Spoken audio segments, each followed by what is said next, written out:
Ahoy there folks, I'm Captain Benzie and welcome back to another video for EVE Online where we have some seriously exciting news. You see, following hot on the tails of 2023's two expansions of Viridian and Havoc, we now have details of the latest expansion coming to EVE Online, Equinox. And oh boy, there's a lot of interesting stuff coming in this one. A lot of it is stuff that is going to be fairly niche to Nullsec. A lot of it is therefore stuff that I'm not overly familiar with, but I'm still very excited by a lot of the stuff I've seen. I've had a quick flick down the list and see what's coming, and I'm going to talk to you about it in today's video.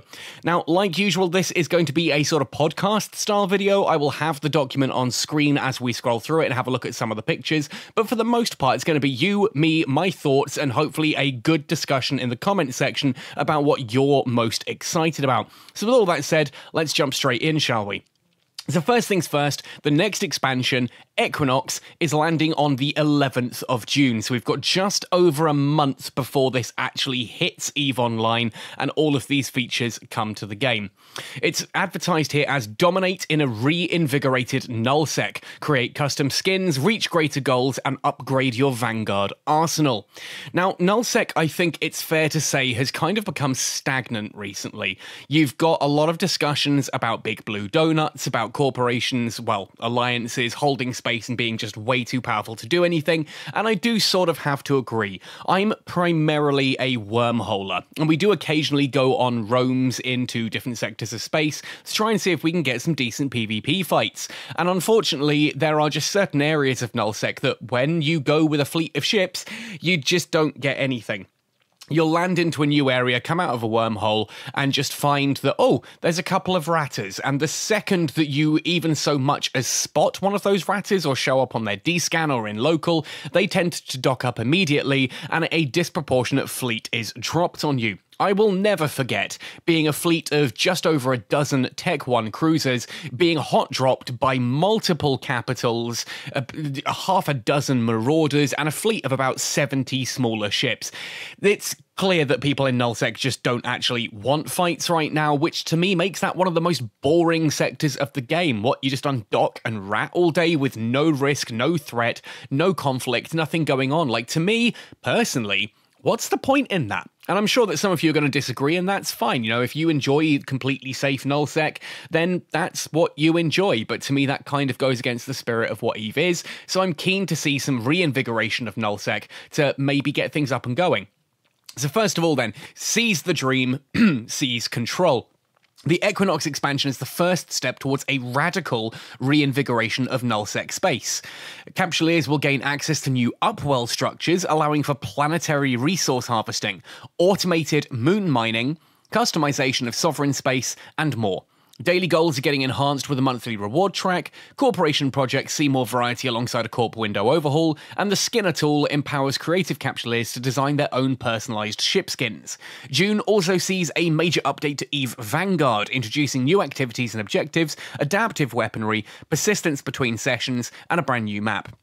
Those last bits do really excite me. They would probably excite me more if my system had a way to actually stay on Vanguard longer than 5 to 10 minutes before being kicked out of it, but hopefully that'll be fixed by the time we get any further with this. A new age. In a monumental stride toward the future of space colonization and infrastructure development, the Upwell Consortium has announced the upcoming launch of Equinox, a comprehensive suite of solutions that promises to invigorate the very fabric of null security space. New structures allow ambitious Nullsec organizations to harness and manipulate new resources from planets, customizing their space and gain access to a highly skilled and efficient workforce, as well as passive income through a new automated moon mining structure.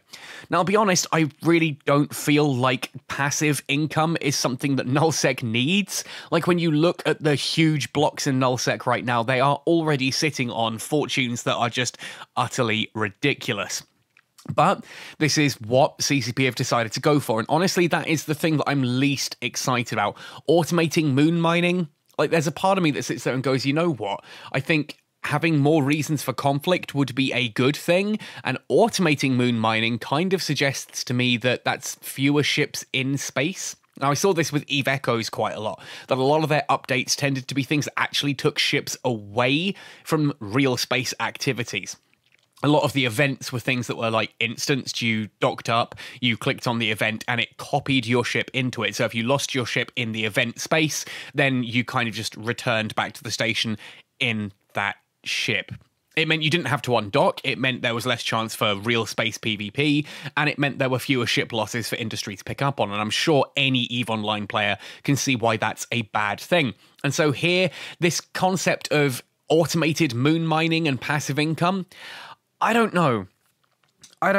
It's like some people have said to me in the past, wouldn't it be nice if you could just launch your planetary industry from the planet straight to your station? And it's like, well, the whole point is that you have to undock and collect it, which gives a little bit of chance for PvP and friction to happen, for people to actually swoop in, catch you, kill you, loot your stuff, and run off.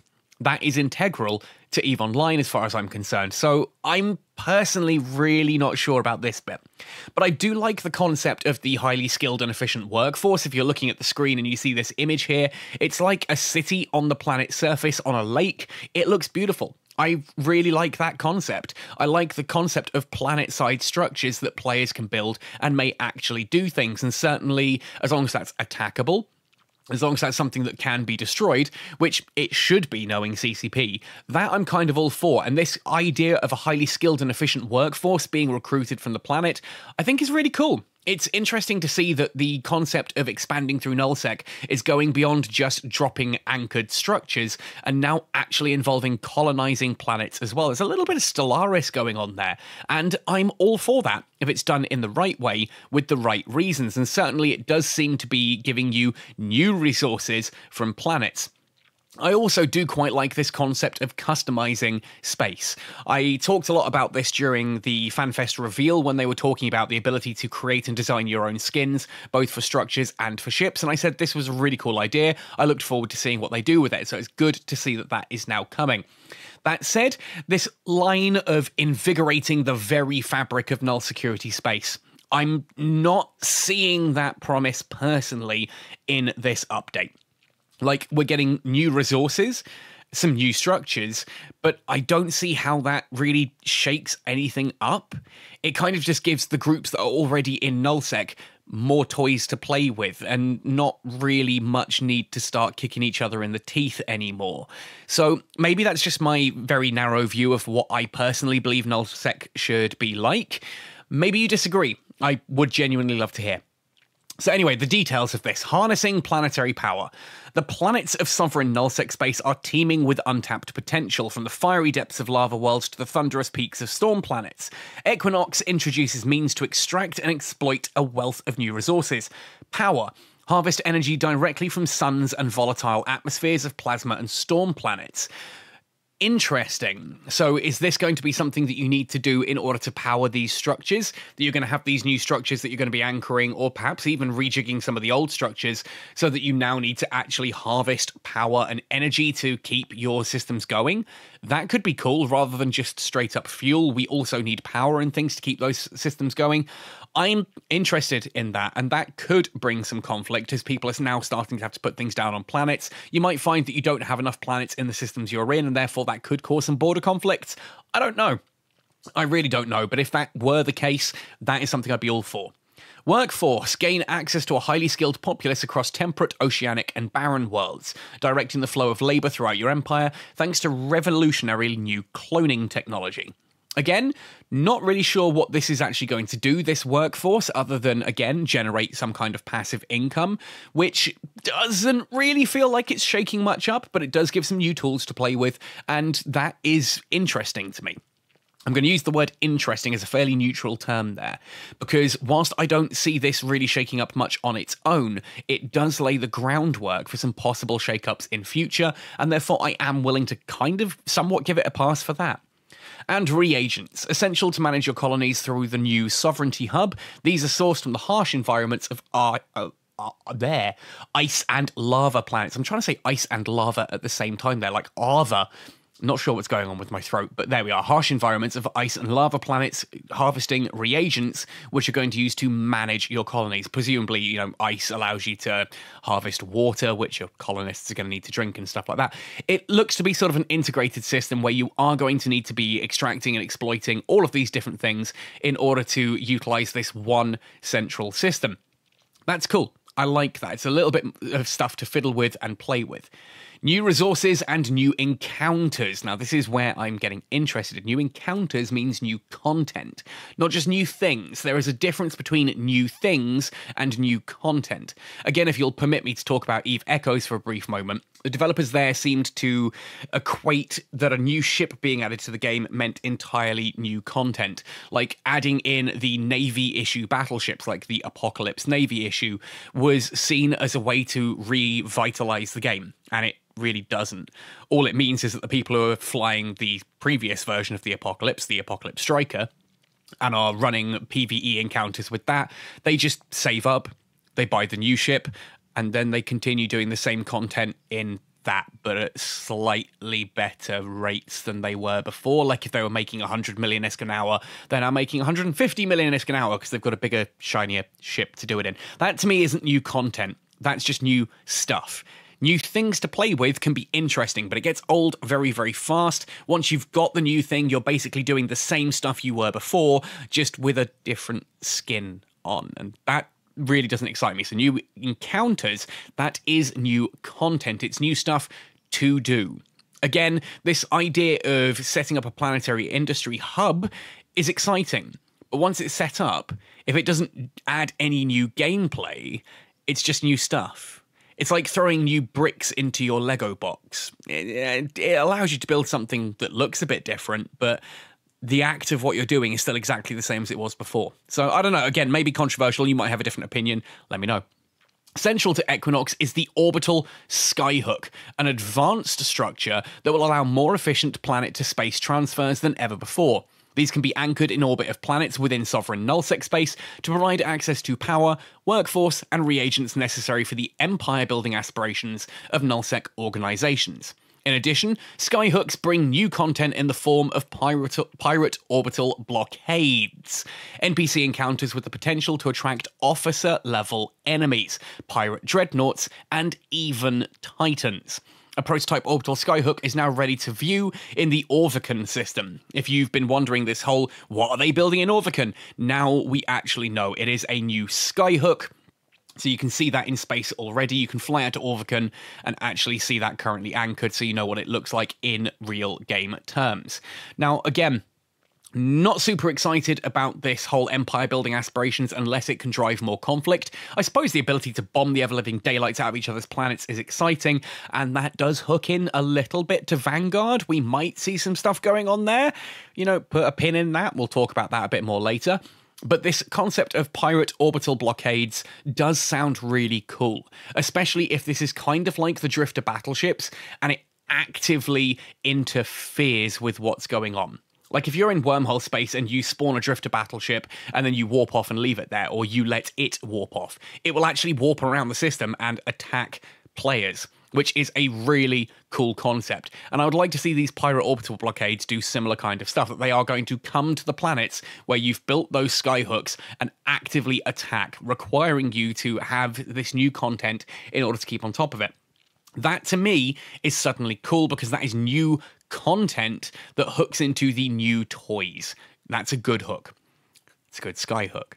New passive income stream, which again, I still don't like. I don't like the concept of passive income in Eve, but I get it. I'm not everyone. In addition to the planetary harvesting capabilities of the Skyhook, Equinox also introduces the Metanox moon drill. However you want to say that, Metanox moon drill, a new source of passive income that can be used instead of manually operated structures. Ownership of these moon drills and skyhooks can determine control over the valuable resources of a system, making them prized assets that rival factions can contest. Good, that's what we need. Which is sure to spark new waves of conflict and excitement. We say that, but let's be fair, Frat, Horde, all of these guys are going to be just building these in the center of their empires where you've got like 30 systems worth of like ablative armor essentially to get through before it even becomes an issue.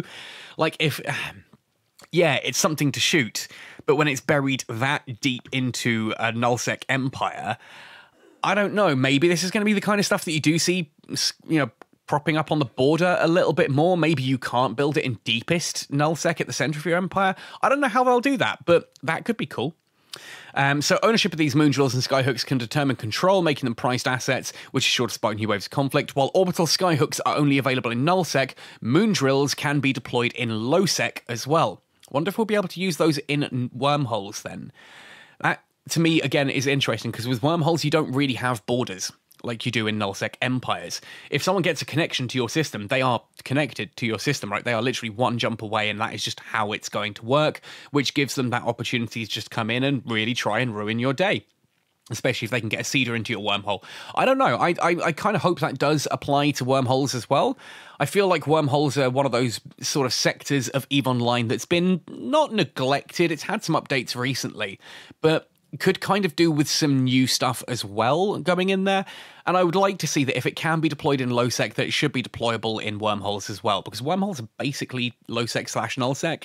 I'd argue they're more dangerous than nullsec, actually, but, you know, hey, that's just me. And then shaping sovereign space. Another new structure introduced in Equinox is the Sovereignty Hub, which looks like a slab of rock drifting above a star. Set to replace the Infrastructure Hub and Territorial Claim Unit. With upgradable options depending on the star system's topology and the planets within, it offers a nuanced approach to sovereignty that reflects each star system's physical characteristics, as well as the goals and strategic leanings of the territory owners. That's cool. For instance, certain upgrades allow the discovery of previously undetectable ore, others will assist in the detection of the most impactful pirate targets, and more. This is actually something we did see in EVE Echoes, and I did quite like as a system. I'm glad to see that this is coming across. In EVE Echoes, you had structures that you could build and then upgrade that would actually spawn more mining belts, spawn more pirate anomalies and things like that you could go in, and thus create more content for you and your corporation. More content means more reasons to undock. More reasons to undock increases the possibility for conflict. That is good. New and lucrative anomalies. The Pirate Detection Array upgrade for the Sovereignty Hub will allow the detection of exceptionally impactful anomalies with lucrative pirate encounters, an even more challenging anomaly, new escalations, and the possibility of officer spawns. Make the most of your space by scanning for high-stakes battles. This is literally what we had in EVE Echoes. Literally, Pirate Detection Array was the name of the module that we had there as well. So I'm glad to see that CCP are looking across at EVE Echoes and going, what worked? And for the things that work, to take those across and use them, really, really good. I like that. More of that, as long as they learn the lessons and don't try and take across the things that didn't work. But let's not go down that rabbit hole. There is the concern, quote unquote here, that essentially you are giving the already incredibly rich nullsec empires the possibility to access even more riches with passive income, as we've seen before, and the increased possibility of officer spawns, therefore getting more officer loot onto the market. That could be a good thing, that could be a bad thing, depending on your viewpoint, and I suppose depending on whether you're part of those empires.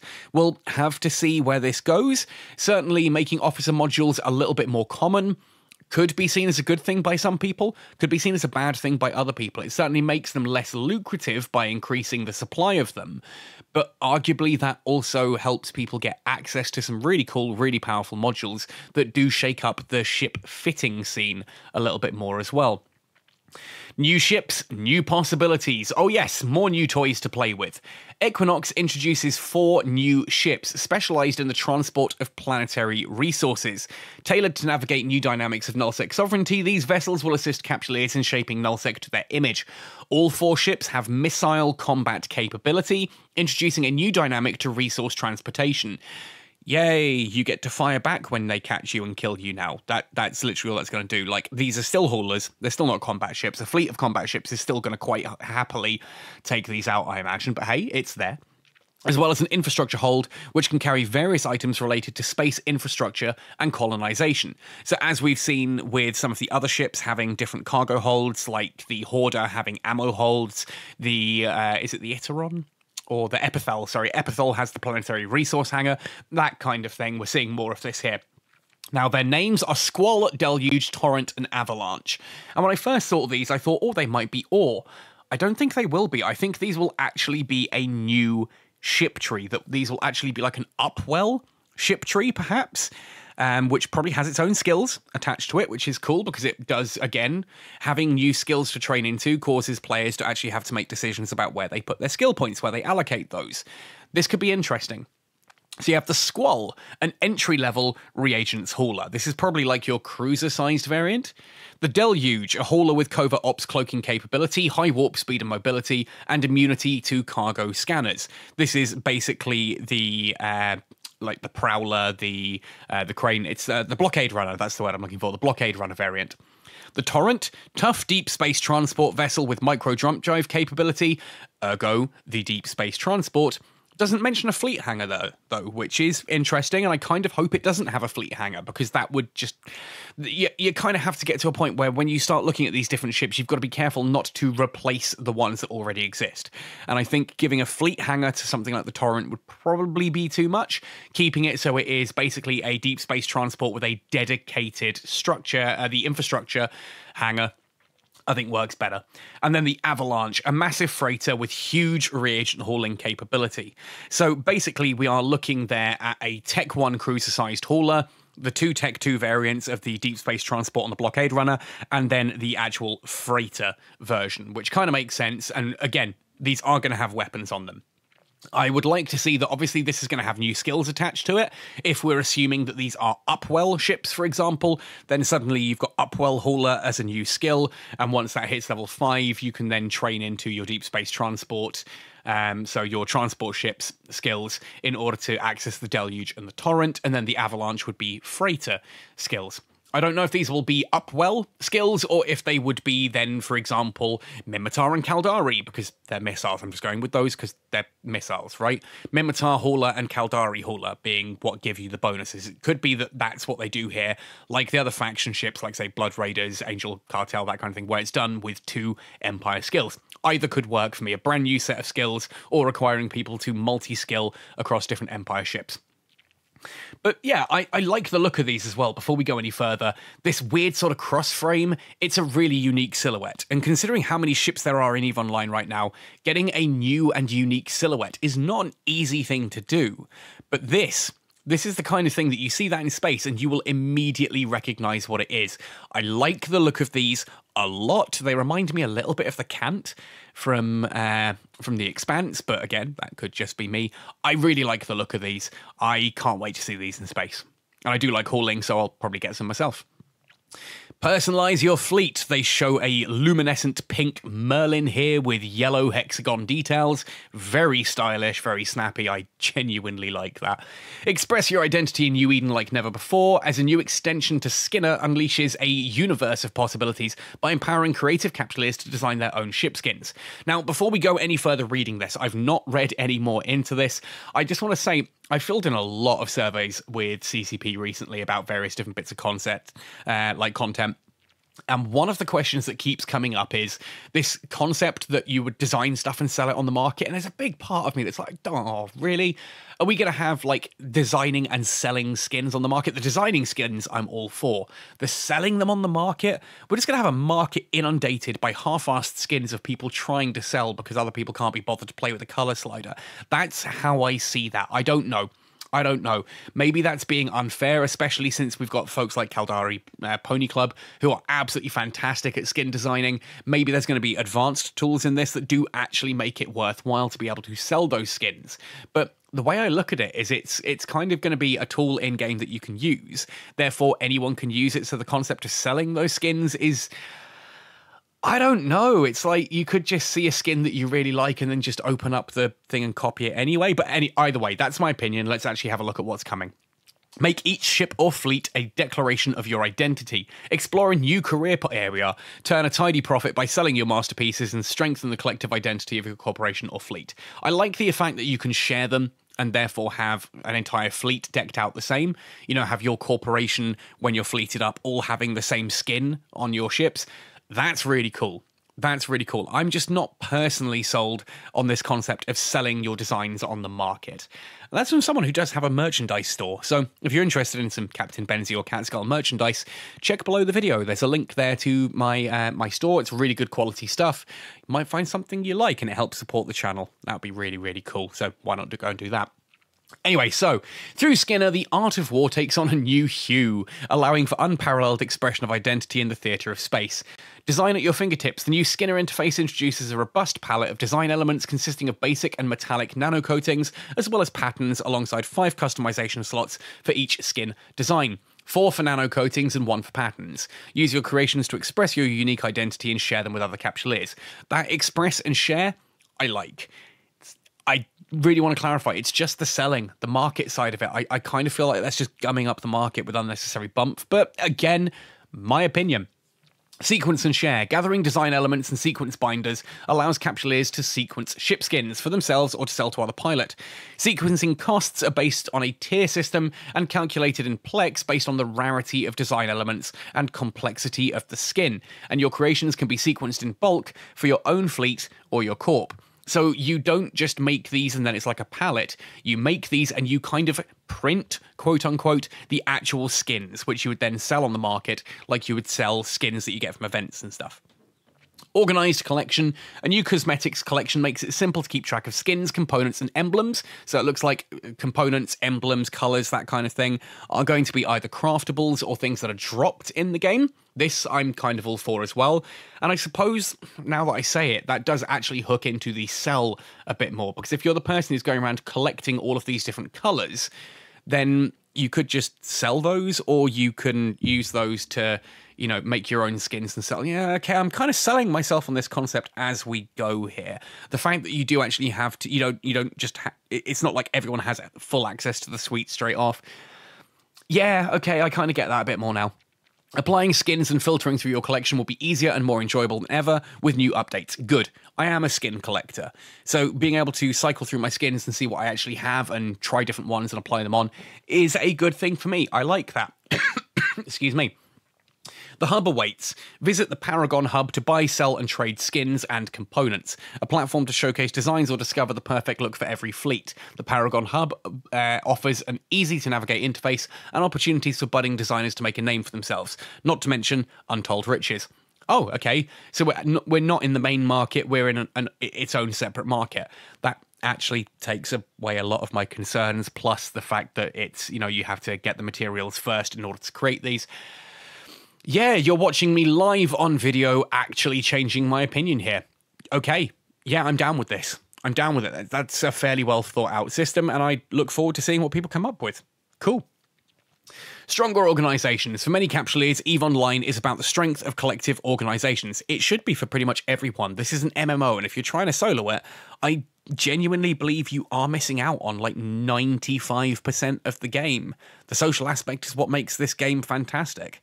Even if you're a multi-box in a corp, you'll enjoy it more. I don't know.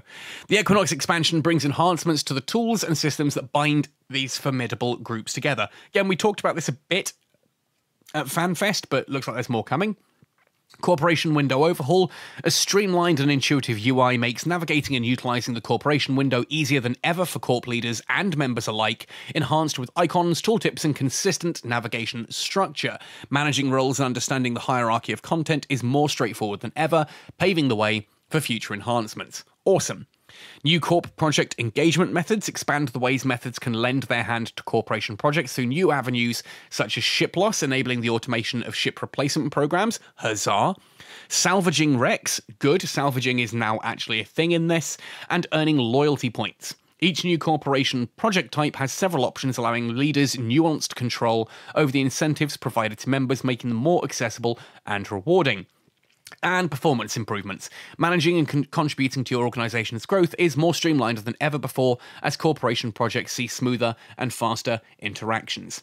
This is all good. I really like the corporation projects window. I think it is a great way to engage the community around you, to share a goal and work together towards a goal, which is what I think EVE is all about. So any upgrades to that interface and more reasons to use it and making using it even easier, oh boy, I am all for that. Capable capsuleers. Every journey in New Eden is unique, marked by growth, discovery, and the relentless pursuit of excellence. Equinox provides a clearer path for capsuleers to master the cosmos with enhancements to goals and progression. This is good. Air Monthly Progress Track. Expanding the Air daily goals, Equinox introduces a long-term monthly progress track rewarding meaningful activities, clearly showing goal progress, upcoming milestones, and rewards. Alpha and Omega pilots get distinct rewards along the way, and better spoils the further along they get. At the end of the track, there is a significant cache of SP on the line for finishing all the monthly goals. We can't see numbers in the image above this, but it does look cool, and I'm all for this. I'll be honest, this whole if you miss out, it resets kind of thing, which it does sound like is what's going to be here. Better spoils the further along they get. Maybe not. Maybe it's not. We're not talking daily login rewards, so no, it's how far you get, and then it should reset each month, I guess. That I'm all for. It does require you to log in. It does require you to sort of follow a path of activities. I think this kind of stuff is really good in a game like EVE. You've still got the sandbox aspect of doing whatever the hell you want to do, but you are rewarded and given a direction to go in. And as much as EVE is a sandbox, it's also one of the downfalls of the game is that new players come in, they do the tutorial, they have the career agents, and historically, when those ended, it was like, well, what do I do now? Where do I go? What content should I do?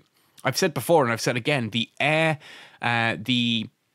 Air Career Program was one of the best things that got added to EVE Online to help new players by incentivizing them to go out and try new things with videos to back up how to do it and loads of help and assistance along the way. To me, that was a great way to get new players into EVE Online and actually help them stick around a bit longer. So expanding that out with the Air daily goals was fantastic. This monthly progress track, oh boy, that's even better because it actually gives direction to players who may be struggling to figure out what direction they want to go in.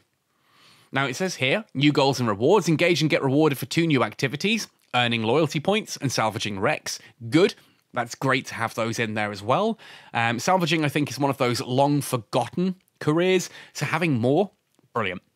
Being a combat pilot who salvages your wrecks, allowing you to double up on this track, yeah, good. More of that. New types of rewards. Get rewarded for reaching milestones with Plex and Skinner components, enriching your experience and offering valuable assets for customization. I like the fact that the Skinner stuff's in here. Plex is a bit of a mixed bag. One of the big things about Plex is that it is purchased purely by players, for the most part. Adding more Plex to a reward track does risk upsetting that market. That said, what it actively does is actually reduces the value of Plex. So as this could be seen as a good thing, because if you're the person who is, turning your account from Alpha to Omega using Plex, then having more Plex in the game reduces its value by increasing its supply, therefore making it easier for you to get Plex in order to Omega your account. So to me, that is a good thing. Adding more Plex to the game personally, I think is a good thing. It does need to be done carefully not to upset the balance and cause inflation or a spiraling either upwards or downwards of Plex either way. But I think it's a good thing. I'm going to go out there and say I genuinely believe this is a good thing, as again, it helps newer players experience Omega and actually get into the depths of the game just that little bit easier. And considering this is partly interfering with CCP's monetization process, I do believe that obviously is a conversation they are going to have had. It's something they are going to have looked at, and risk assessments will have been done as to what this actually means going forward. Remember, EVE Online's development team does have genuine economists. This isn't a game that's just like, oh, we're going to try this, and we're going to try that. They have teams of experts who actively understand how these systems impact each other and, are dedicated to just understanding the economy of the game. I think that's a really cool concept for EVE in general. And in this situation, it gives me comfort in knowing that this helps players to Omega their account a bit easier, whilst rewarding players and whilst not negatively affecting the game or its development upkeep and things like that as well. That's, that's comforting. Ship progression and user experience improvements. Experience the thrill of unlocking a new ship with immediate notifications and get clear understanding on ship roles and prerequisites with the redesigned skill requirement panel. Elevate your initial interaction with new vessels with informative new ship cards and enhanced user experience for boarding and naming ships. This isn't giving you new ships. It means when you get new ships, you have a bit more information about what's actually going on with them. This is something that Eve Echoes tried to do and failed for the simple fact that the developers there clearly didn't understand what the ships were actually supposed to do. And I can honestly say that because I literally had that conversation with one of the lead developers talking about several classes of ships where he told me what the design intent for them had always been and what it still was on their internal documentation, and I explained to him that that simply wasn't what those ships were doing, and his response was, yeah, we know, but we don't know what to do about it. So yeah, I'm glad to see that, again, EVE Online has taken something that did sort of work for EVE Echoes, and considering CCP's understanding of their own game and environment, hopefully have taken that concept and actually made it something workable. That's good. I'm excited to see that in action. I'm sure there's going to be a lot of annoying pop-ups for those of us who've been playing the game for a long time as we have to click Do Not Show again. But honestly, I'm kind of excited to see that. Finally then, I think it's finally, yes, last bit here then is Vanguard.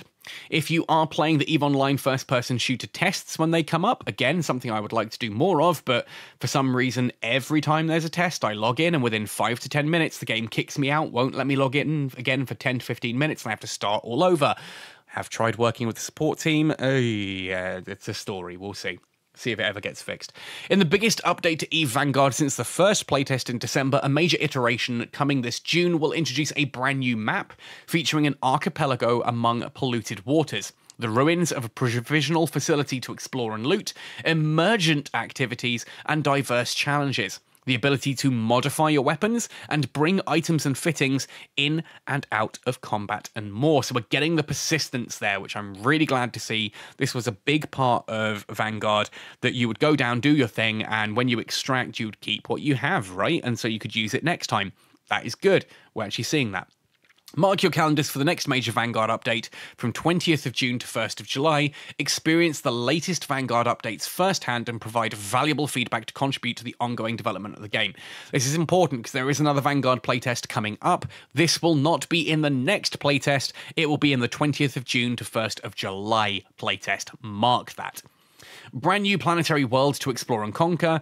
This update introduces a new and different map ready to be explored and exploited. Experience a completely different environment in an archipelago with the wreck of a starship, otherworldly flora, and polluted waters. Good. Looking forward to seeing that. I quite like the current map of the crashed bowhead, but it's going to be nice to see what else the system can do and what some of these other worlds look like. Enhanced capabilities. Customize your arsenal with adaptive weaponry. Experience new options and strategy through the ability to modify your instruments of destruction and bring items and fittings in and out of combat. So things that you actually loot, you can take with you into the next match. This is good. I like this. More impact with new activities. Face brand new challenges focused on deeper espionage, asset recovery, and direct engagement with enemy factions. This update aims to diversify your in-game experiences, providing more ways to interact with the world and your fellow players. Brilliant. More of this. Again, I know a lot of people, quite unfairly in the early playtests, oh, it's only one map and only one weapon. It's like, yes, because this game is basically an early alpha. It's a long way off completion. I want to test these things and get those right before expanding outwards. And it looks like we are now beginning to get the start of that outward expansion. That's exciting to me. Ongoing improvements. The commitment to enhancing and developing EVE Vanguard with the community continues with bug fixes, huzzah, gameplay balancing, and introduction of tiered participation rewards.